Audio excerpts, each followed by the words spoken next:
ಸನ್ನಿಧಾನದ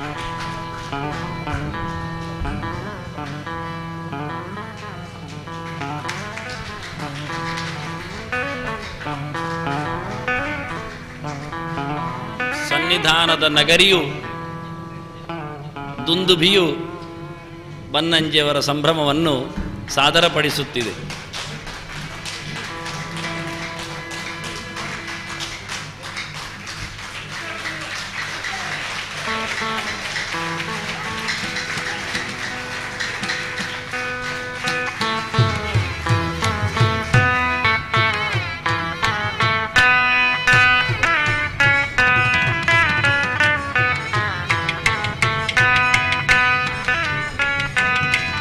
ಅಭಿನಂದನೆಯ ಪತ್ರವನ್ನು ತಮ್ಮ ಮುಂದೆ ಓದಲಿದ್ದೇನೆ.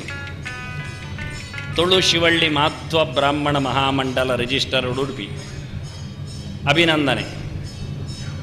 ಅಭಿನಂದನೆಯ ಮೊದಲು ನಾನು ಹೇಳಬೇಕು, ಇದು ತುಳು ಶಿವಳ್ಳಿ ಮಾಧ್ವ ಮಹಾಮಂಡಲದ ಬ್ರಾಹ್ಮಣ ಮಹಾಮಂಡಲದ ಸೊತ್ತು ಆಗಿ ಪರಿಣಮಿಸುವುದರಿಂದ ಅದು ತುಳುವಿನಲ್ಲಿ ಇದೆ, ನಮ್ಮ ತುಳುವಿನಲ್ಲಿ ಇದೆ. ಪುರಾಣ ಪ್ರಸಿದ್ಧ ತುಳುನಾಡು ಶ್ರೀ ಮಧ್ವಾಚಾರ್ಯರ ಪ್ರತಿಷ್ಠೆ ಅಂತಿದಿ ಶ್ರೀ ಕೃಷ್ಣಗ ಗೌಜಿಡು ಉತ್ಸವ ಆಪುಣು. ಕೃಷ್ಣ ಪಂಡಿ ಪಗೆಲು ಬೆತ್ತು ರಾತ್ರಿದ ಉತ್ಸವ ಭಾರೀ ರಹಸ್ಯವಾನು. ಪಗೆಲುತ್ಸವ ಪಿದೈದೋ ಮಂತರೆಗ್ಲ ಸೋಜುಣೋ ಬೆತ್ತು ಕೇಣುಣು, ಅವು ಪ್ರವಚನ. ರಾತ್ರಿದ ಉತ್ಸವ ಒಳೆಯಿದೋ ಆಯಗೆ ಮಾತ್ರ ಸಿಕ್ಕುಣೋ ಬೆತ್ತು ದಕ್ಕುಣೋ, ಅವೇ ಅಧ್ಯಯನ. ಬಾಲೆ ಕೃಷ್ಣಗ ರತಂಟು ತಿರುಗೋಪ್ಮೇತ್ಲ ಭಾರೀ ಇಷ್ಟ ಆನೋ ತರೆಟು ತುಂಬುಣೋ. ತರೆಟು ತುಂಬುಣಾಯೇ ತೆರಿನಾಯೇ ಕೃಷ್ಣಗ ಇಷ್ಟ. ರಾತ್ರಿಗ ಚಂದ್ರನೋ ಬೊಕ್ಷೊಂಟು ಮನಸ್ಸುಡೆ ಮಸ್ತ್ ಪಾಕ ಅಂತತ್ ಪಗೆಲಡು ಸೂರ್ಯನ ಬೊಕ್ಷೊಂಟು ಬಾಯಿಡು ಬಳಸುಣೋ ಶರೀರ ಬನ್ನಂಜೆ ಆಚಾರನು ಉಂದುವೆ ನಮ್ಮ ಇನಿತೋ ಬ್ರಹ್ಮರಥ ನೆಕ್ಕೆರಡು ಚಕ್ರ ಸಂಸ್ಕೃತ ಬೆತ್ತು ಕನ್ನಡ ಭಾಷೆದು ಒಂದು ನಾಲ್ ಬೀದಿಡು ತಿರುಗುಣು. ಶ್ರುತಿ ಸ್ಮೃತಿ ಸೂತ್ರ ತಂತ್ರಂಕುಳು ನಾಲ್ ಬಗೆತೋ ಶಾಸ್ತ್ರಂಕುಳು. ದೂರಂಟೆ ಬೊಳ್ದು ಛತ್ರ ಸೂತು ಕೈ ಮುಗಿತು ಬಲಿಪಡೆ ಬೀದಿಗೆ ಬಲ್ಲೆ ನಾಲ್ ಬೀದಿಗೆ ಜಪ್ಪಲೆ ಪೂರಾ ಪತಾ ಕೇಳಲ್ಲ ಸೂಲೆ ಒಂಜೊಂಜಿಲ ಕೇಳಲೆ ಕೆಬಿ ಸರಿ ಕೊಳ್ಳೆ ರಥ ಬರ್ಪಿ ಶಬ್ದ ಪತಾಕೆ ಪಂದುಣು ಸ್ವರ ಕೇಣುಣು. ಸೂಲೆ ಒಳೆಯಿದೋ ದೇವೇರು ಸೋಜುವೇರು ಸೂಲೆ ಇತ್ತ ಪಣ್ಲೆ ಗೋವಿಂದ ಪಣ್ಲೆ ಗೋವಿಂದ ಗೋವಿಂದ. ಅಧ್ಯಕ್ಷರು ಬೆತ್ತು ಮಂತ ಸದಸ್ಯರು ಮನ್ಮಥ ಸಂವತ್ಸರ ಭಾದ್ರಪದ ಕೃಷ್ಣ ಪಂಚಮಿ ಷಷ್ಠಿ ಸಪ್ತಮಿ.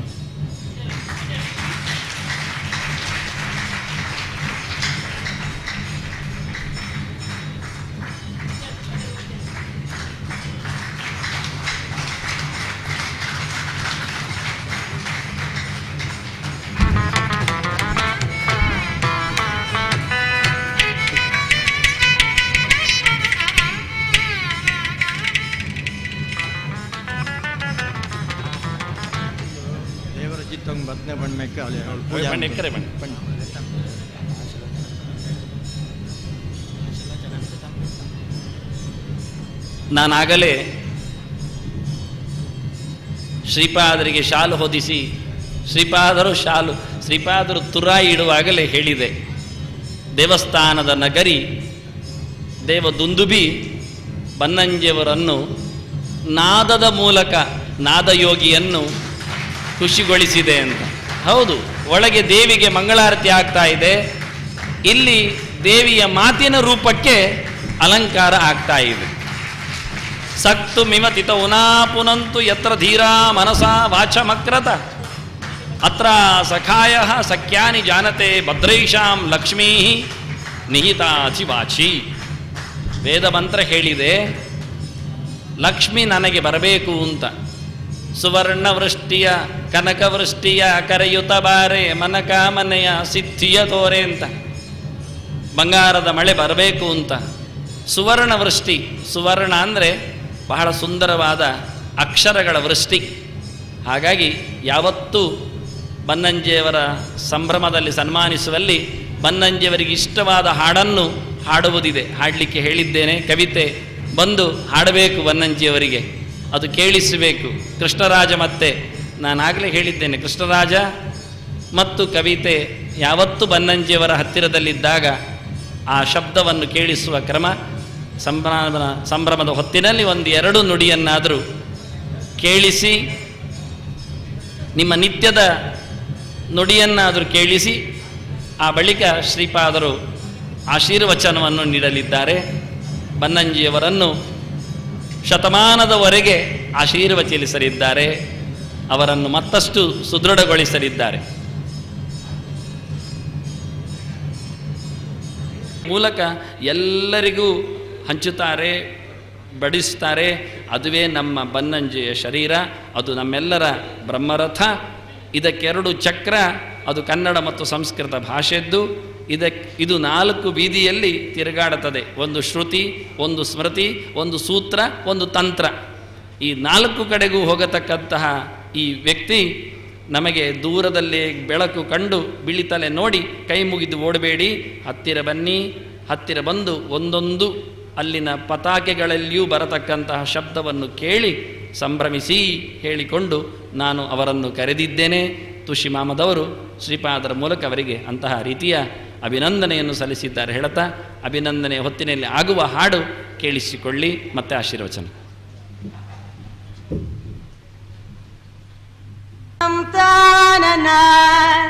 ತನನಂ ನಂ ತಾನನ ತನನಂ ನಂ ತಾನನ ತನನಂ ನಂ ತಾನನ ತನನಂ ನಂ ತಾನನ ತನನಂ ನಂ ತಾನನ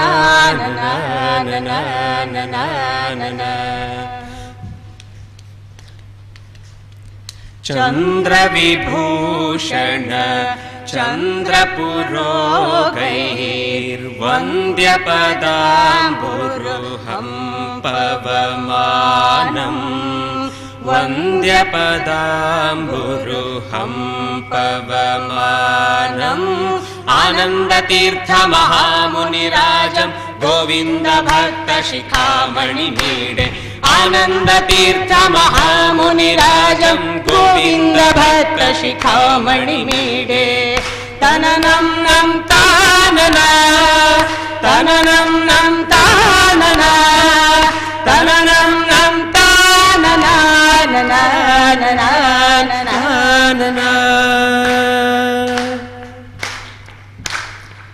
ಶ್ರೀ ಹನುಮಂತಮನಂತ ಭುಜೇಶ್ಯಂ ಲಂಘಿತ ಸಿಂಧು ಮುದಸ್ತಮಹೀಧ್ರಂ ಲಂಘಿತ ಸಿಂಧು ಮುದಸ್ತಮಹೀಧ್ರಂ ಲಂಘಿತ ಸಿಂಧು ಮುದಸ್ತಮಹೀಧ್ರಂ ಲಂಘಿತ ಸಿಂಧು ಮುದಸ್ತಮಹೀಧ್ರಂ ಲಂಘಿತ ಸಿಂಧು ಮುದಸ್ತಮಹೀಧ್ರಂ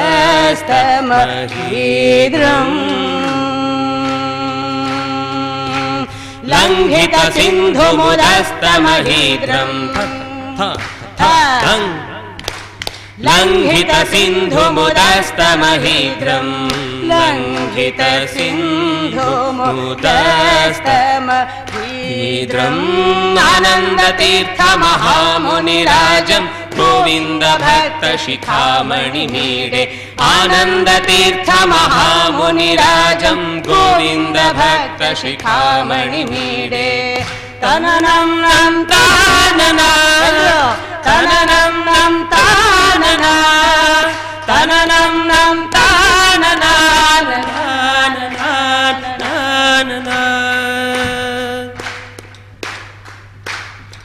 ಶಾಂತಮನಂತ ನಿಶಾಂತ ಸಮಾಖ್ವೆ शान्तकुले खकुले किल जातं शान्तकुले खकुले किल जातं शान्तकुले खकुले किल जातं शान्तकुले खकुले किल जातं शान्तकुले खकुले किल जातं शान्तकुले खकुले किल जातं शान्तकुले खकुले किल जातं शान्तकुले खकुले किल जातं आनन्दतीर्थमहामुनिराजं गोविन्दभक्तशिखामणिमीडे आनन्दतीर्थमहामुनिराजं गोविन्दभक्तशिखामणिमीडे तननं नं तानना तननं नं तानना तननं नं तानना चन्द्रविभूषण चन्द्रपुरोगै वन्द्यपदाम्बुरुहं पवमानं वन्द्यपदाम्बुरुहं पवमानं आनन्दतीर्थमहामुनिराजं गोविन्दभक्तशिखामणिमीडे आनन्दतीर्थमहामुनिराजं गोविन्दभक्तशिखामणिमीडे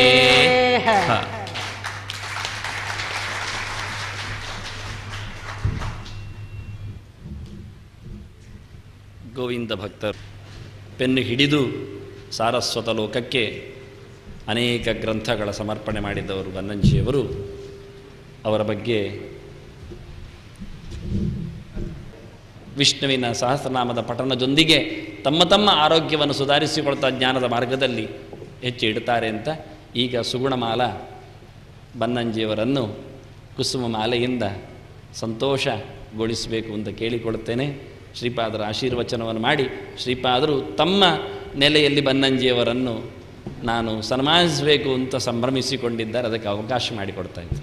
ಕೃಷ್ಣಂ ವಂದೇ ಮಂಥಪಾಶಧರಂ ದಿವ್ಯಾರ್ಪಕಾಕೃತಿಂ ಶಿಖಾಬಂಧತ್ರಯೋಪೇತಂ ಭೈಷ್ಮೀ ಮಧ್ವಕರಾರ್ಚಿತಂ ವ್ಯಾಸಾಯ ಭವನಾಶಾಯ ಶ್ರೀಶಾಯ ಗುಣರಾಶಯೇ ಹೃದ್ಯಾಯ ಶುದ್ಧವಿದ್ಯಾಯ ಮಧ್ವಾಯ ಚ ನಮೋ ನಮಃ.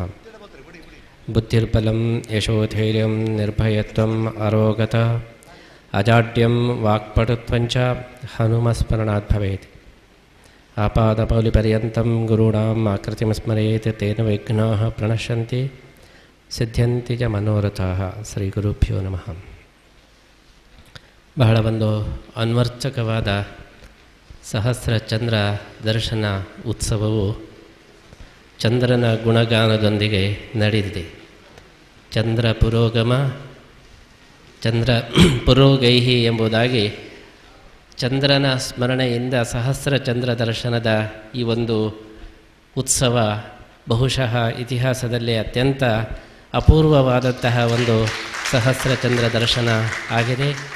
ಅದು ಬನ್ನಂಜೆಯವರೇ ರಚನೆ ಮಾಡಿದಂತಹ, ಬನ್ನಂಜೆಯವರ ಸುಪುತ್ರಿಯವರೇ ಹಾಡಿದಂತಹ ಚಂದ್ರನ ಬಗೆಯ ಸ್ತೋತ್ರದ ಒಂದಿಗೆ ಈ ಸಹಸ್ರ ಚಂದ್ರ ದರ್ಶನದ ಉತ್ಸವ ಇದು ಬಹಳ ಒಂದು ಅನ್ವರ್ಥಕವಾಗಿ ನಡೆಸಿದ್ದಕ್ಕೆ ನಾವು ತುಳಸಿಮಾಮವನ್ನು ಬಹಳ ನಾವು ಅಭಿನಂದನೆ ಮಾಡ್ತಾ, ಇವತ್ತಿನಿಂದ ತುಳಸಿಮಾಮ ಚಂದಮಾಮ ತರಹ ಚಂದ್ರನ ಸಹಸ್ರ ಚಂದ್ರದ ದರ್ಶನ ಮಾಡಿದ್ರಿಂದ ತುಳಸಿಮಾಮ ಚಂದಮಾಮ ಆಗಿದೆ ಎಂಬುದಾಗಿ ನಾವು ಭಾವಿಸ್ತಾ ಇದ್ದೇವೆ.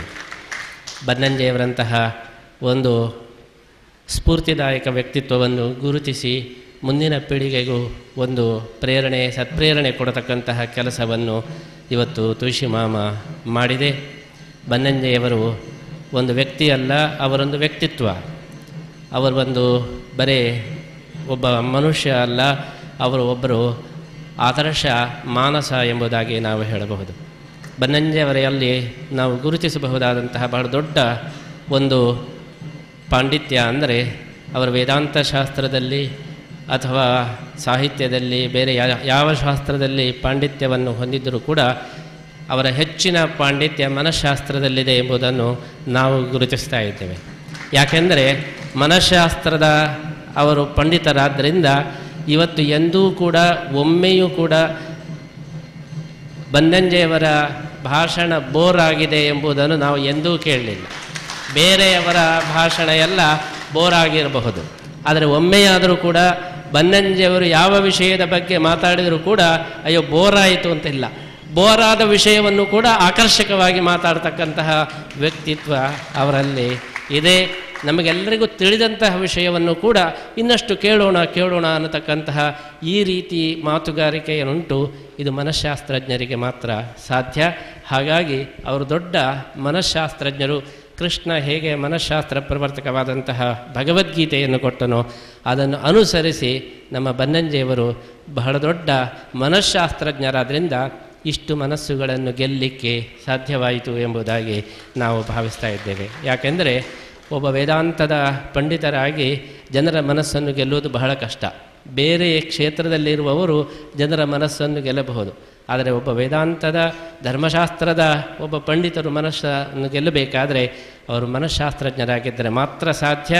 ಇವತ್ತು ಬನ್ನಂಜೆಯವರು ಅವರ ಎಲ್ಲ ಮಾತುಗಳು ಕೂಡ ನಮ್ಮ ಮನಸ್ಸು ಯಾವ ರೀತಿ ವರ್ಕ್ ಮಾಡ್ತದೆ, ಯಾವ ರೀತಿ ಚಿಂತನೆ ಮಾಡ್ತದೆ, ಯಾವ ದಾರಿಯಲ್ಲಿ ಹೋಗ್ತದೆ ಅದನ್ನು ಗುರುತಿಸಿ ಅದಕ್ಕೆ ಸರಿಯಾದಂತಹ ರೀತಿಯಲ್ಲಿ ಚಿಂತನೆಯನ್ನು ಪ್ರಸ್ತುತಗೊಳಿಸ್ತಕ್ಕಂತಹ ಒಂದು ಕಲೆ ಅವರಲ್ಲಿ ಇದ್ದರಿಂದ ಅವರು ಬಹಳ ದೊಡ್ಡ ಮನಃಶಾಸ್ತ್ರಜ್ಞರು ಎಂಬುದಾಗಿ ನಾವು ಹೇಳ್ತಾ ಇದ್ದೇವೆ.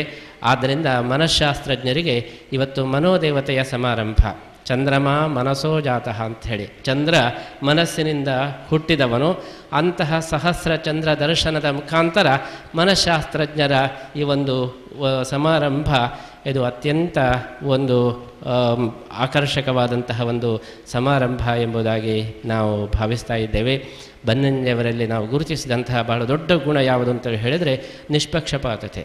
ಅವರು ಎಂದೂ ಕೂಡ ಯಾವುದೇ ಒಂದು ವಿಚಾರದಲ್ಲಿಯೂ ಕೂಡ ಖಡಾಖಂಡಿತವಾಗಿ ಸತ್ಯವನ್ನು ಸತ್ಯ ಅಂತ ಹೇಳಿ ಅವರು ಹೇಳುವುದರಲ್ಲಿ ಯಾವುದೇ ಸಂಕೋಚ ಇಲ್ಲ, ಯಾವುದೇ ಒಂದು ಕಾಂಪ್ರಮೈಸ್ ಇಲ್ಲ.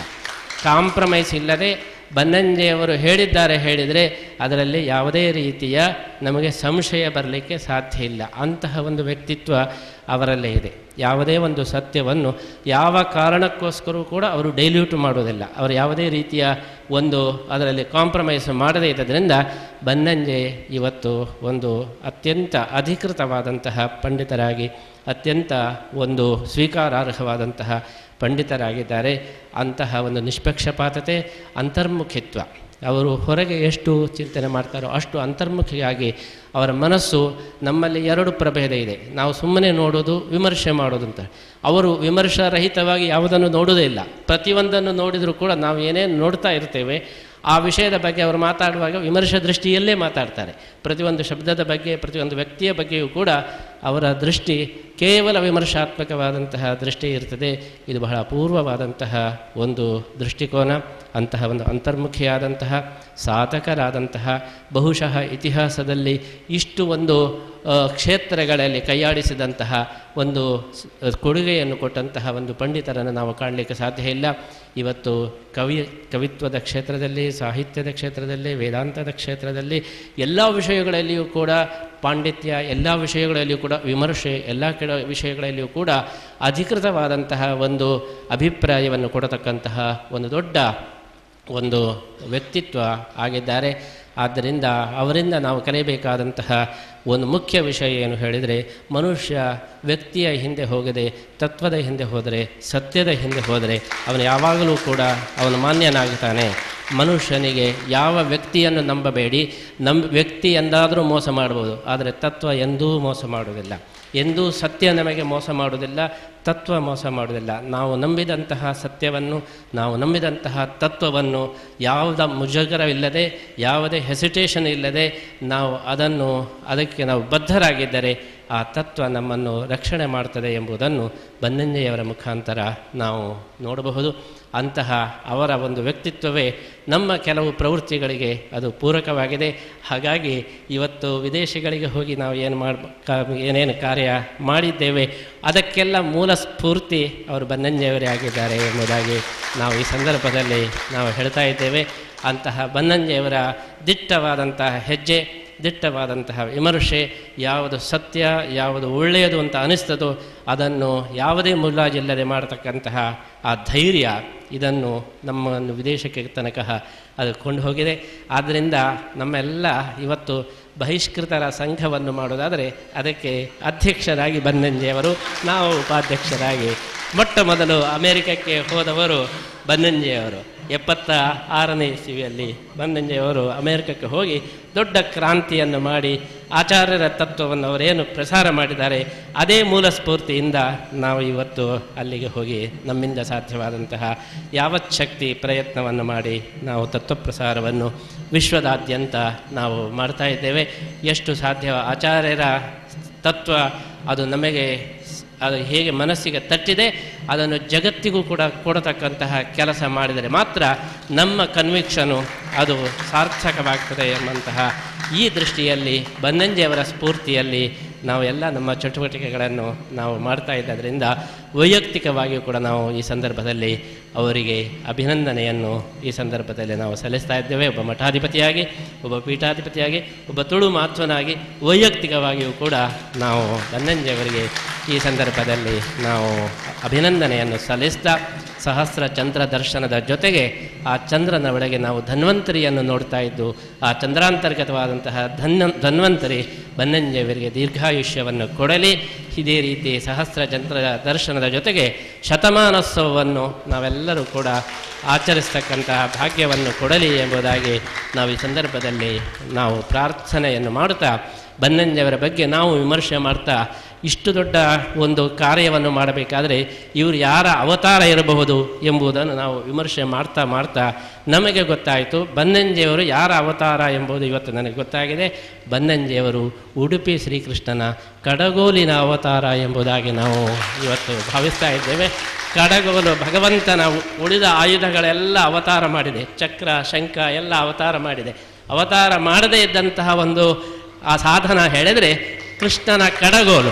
ಆದ್ದರಿಂದ ಕೃಷ್ಣನ ಕಡಗೋಲೆ ಇವತ್ತು ಬನ್ನಂಜೆಯವರಾಗಿ ಬಂದು ಎಲ್ಲವನ್ನು ಸಮುದ್ರ ಮಥನ ಮಾಡುವ ಹಾಗೆ ವಿಮರ್ಶೆ ಮಾಡಿ ನಮಗೆ ಕೃಷ್ಣ ಕಡಗೋಲನ್ನು ಕಳುಹಿಸಿ ನಮ್ಮನ್ನು ಅನುಗ್ರಹಿಸುತ್ತಾನೆ ಅಂತ ಹೇಳಿ ನಾವು ಭಾವಿಸ್ತಾ ಅದರ ದ್ಯೋತಕವಾಗಿ ಅವರಿಗೆ ನಾವು ಕಡಗೋಲಿನ ಮುಖಾಂತರ ನಮ್ಮ ಅಭಿನಂದನೆಯನ್ನು ಸಲ್ಲಿಸ್ತಾ ಇದ್ದೇವೆ.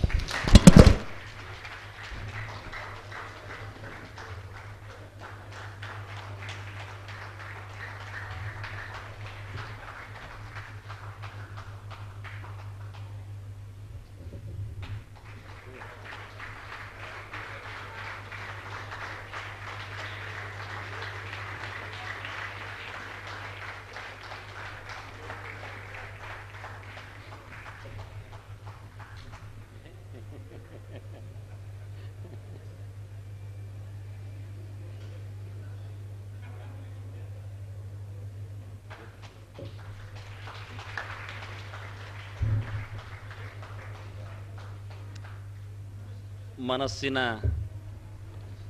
ಮಂಥನದ ಸಂಕೇತವನ್ನು ಕೊಟ್ಟು ಶ್ರೀಪಾದರು ಚಂದ್ರನಿಂದ ಹಿಡಿದು ಮಾತಾಡಿದರು.